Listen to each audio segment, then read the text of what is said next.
Hi everybody, I'm Bill Sanders and this is Watch Art Sci, the art and science of watch collection. The other day was looking around at some watch stuff and there was this scandal that this uh, one reporter told us about, and that was that Audemars Piguet is teaming up with Marvel Comics. They probably know him from the Incredible Hulk.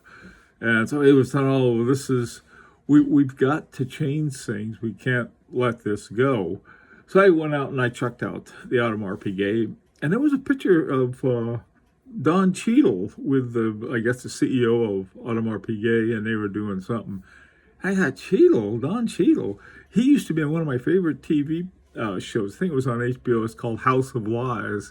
I thought, boy, and that works with the watch companies, I think. He was a consultant for them. Interesting kind of connection. Well, anyway, so they're going to throw out Audemars Piguet, just like Hester Prynne in the Scarlet Letter.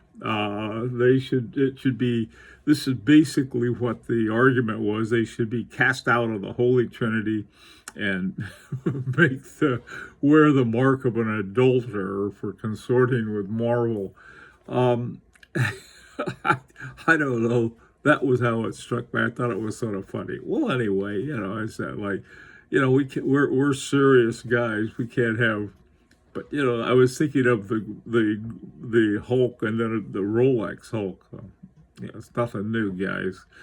So anyway, I thought, okay, let's take a look at this. So here we have throwing out, and this was a suggestion. We're going to throw out Audemars Piguet, and we're going to put in Longo. Well, that's, a lot of people have suggested that for a long time.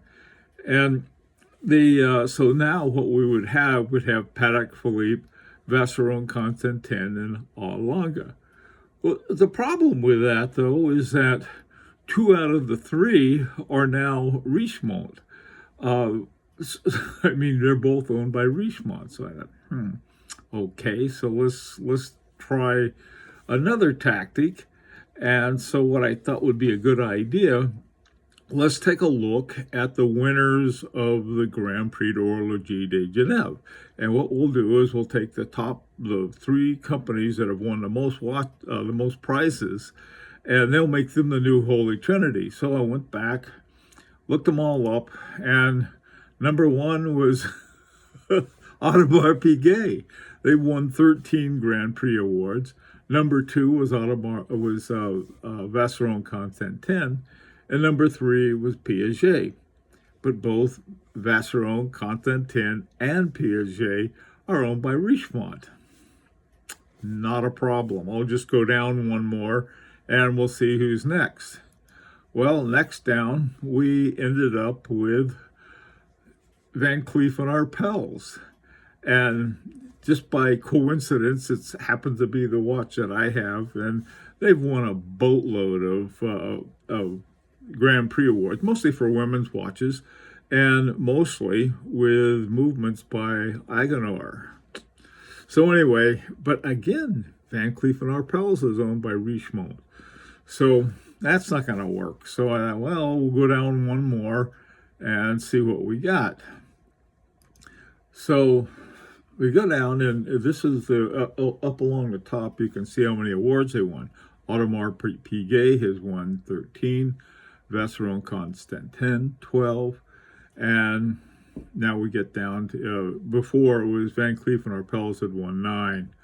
But now we get to Vuitton, Carré Vuitton, and he's won 8.